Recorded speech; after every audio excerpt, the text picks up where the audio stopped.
So the president yesterday taking control of our Capitol back, and he said this, cut 3. Listen. Said, you know, my father always used to tell me, I had a wonderful father, very smart, and he used to say, son, when you walk into a restaurant and you see a dirty front door, don't go in, because if the front door is dirty, the kitchen's dirty also. Same thing with the Capitol. If our Capitol's dirty, our whole country is dirty, and they don't respect us. It's absolutely true. You know what this is? This is the broken windows theory. The broken windows theory is something that Rudy Giuliani used to turn New York around. And that theory is no one picks up a rock or, can or a bottle or something. If you're in a nice neighborhood that's clean and everything else, you don't pick up a rock and break a window. However, if you're in a neighborhood where there's a lot of broken windows and everything's broken down, the average person is much more likely to pick up a rock and throw it through a window. Why? Because the entire neighborhood says we don't care. So what Rudy Giuliani did was he used this theory and he cleaned up the subways by doing a couple of things. First thing he did was he made sure that if you were jumping the turnstile for the subway, you were stopped right there. Before, people just weren't paying a fare. They were just jumping the turnstile and nobody was doing anything about it. He said no one crosses that turnstile. Now, what is it? $1 to ride the subway? No one rides it for free. And so he put police right there and they stopped you and arrested you if you were jumping the turnstile. The second thing he did was he stopped the graffiti. He said, I don't care if they have to be repainted every single day. When those things pull into the station at night, if we get there in the morning and they have been spray painted, I want them all painted again, and then they go out. Well, everything had been covered in graffiti. And when he changed those two things, all of a sudden, the attitude of the subway, it became safe again. Because it was sending a signal to the bad guys and to the good guys, we care. We're not going to let this happen anymore. So what he's saying here about dirty doorstep means a dirty kitchen is absolutely true. You ever gone into a restaurant and gone into their bathroom and you're like, oh boy, oh God, I can't eat now. Because if the bathroom for the customer is like that, what is their kitchen like where the customer never sees it? That's what he's doing. And he has the absolute right to do it. He's got 30 days before he has to bring Congress into it. This is back in 1973, Congress passed this Home Rule Act. And they didn't have a mayor. They didn't have a city council. They didn't have any of those things. This has been, from the beginning of our country, the founders wanted the District of Columbia to be a district that is a federal district, run by the federal government, not by local rule. And in 1973, they started that, and it was all just to get them to be declared a state. Okay, first a city with a mayor, then we should have power to elect the president of the United States, yada, yada, yada. This has not worked. This has been an experiment that has not worked at all. So he can deploy the National Guard for law enforcement because there is no governor of D.C. He can use it for emergencies, crowd control, and to execute federal laws. However, he just declared an emergency. Now, under the Home Rule Act, he can assume control of the Metro PD, which he didn't, for up to 48 hours during special conditions of emergency. And that time period can be extended. But what he's doing here is he's using these 30 days, hoping that the Home Rule Act is going to be repealed. Only Congress can repeal that, but there's movements to repeal it now. And if Congress repeals the Home Rule Act, then this nonsense in the District of Columbia is over. And if anyone tells you, oh, you know what, the crime stats are going down, to what? To what? Even if they went down to 2019 standards, is that good enough? I mean, it is still more dangerous than walking around in Bogota, Colombia. It is twice as dangerous as walking around in Islamabad.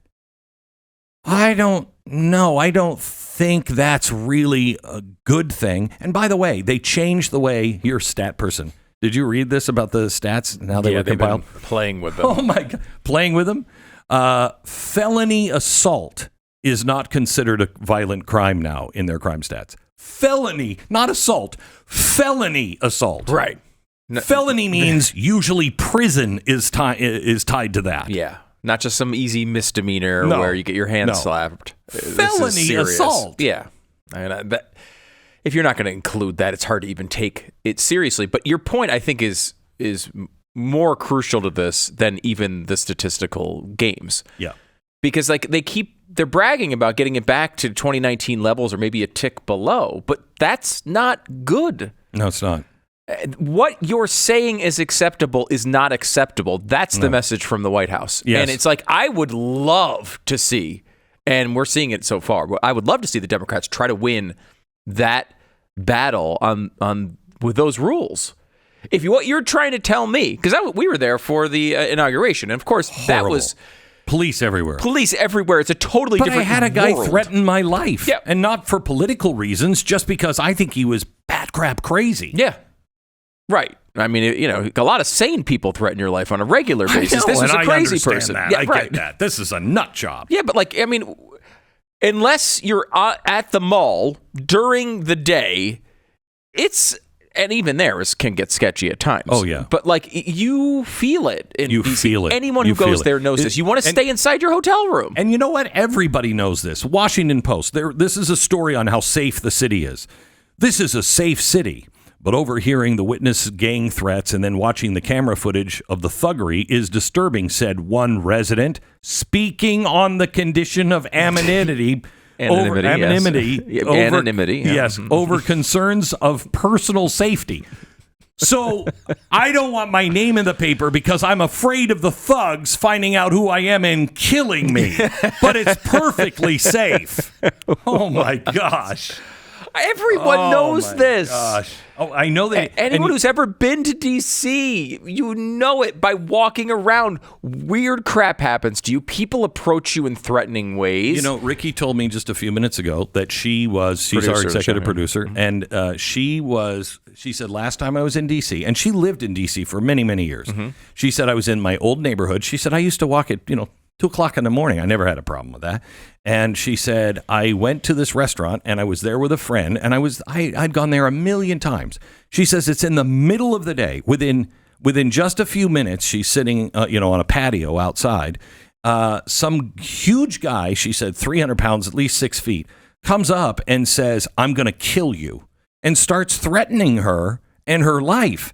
They call cops. It takes them 15 minutes. She's not far from the Capitol. 15 minutes to get there. And then they don't do anything about him. She's like, anybody who says that this isn't happening has just never been there. Here's an ABC anchor. Now, remember, their whole spin is, this is fascism. There's a safe city. Listen to this ABC anchor. Listen to this. Cut one.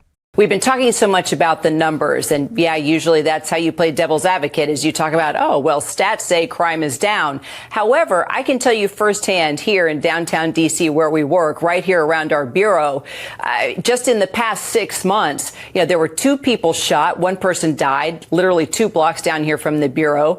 It was within the last 2 years that I actually was jumped walking just 2 blocks down from here. And then just this morning, one of my coworkers said her car was stolen a block away from the bureau. So we can talk about the numbers going down, but crime is happening every single day because we're all experiencing it firsthand while working and living down here.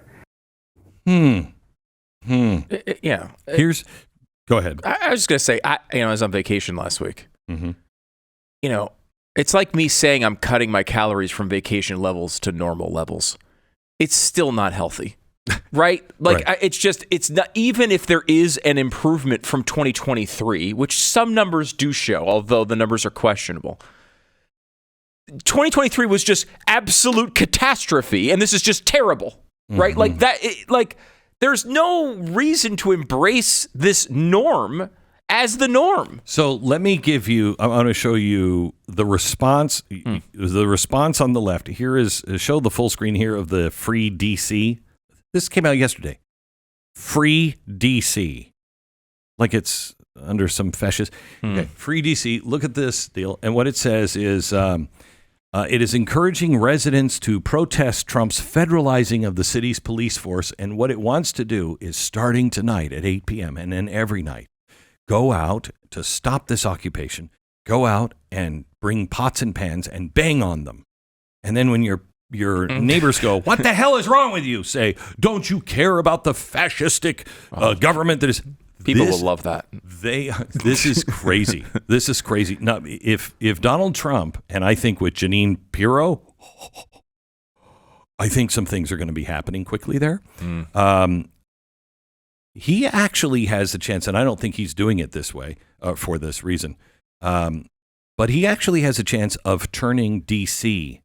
Republican because you're living in that. Imagine it's hard living. To imagine. It's hard to imagine, but imagine living there, and now you're seeing your side that you've always voted for saying it's not so bad, and you know it's bad. You can't have your wife go out to the grocery store at night. You've had your car jacked. You've had maybe crazy people on the streets, and then he's doing something, and if it works, people will be like, you know what? I'm sorry, but that is a better solution. This is very brilliant of him. He's very good at this. He knows where people live, spiritually and physically. He knows right where they live, and where they're living in Washington, D.C. is a hellhole, and everybody there knows it. And if he can actually change their lives, he changes everything.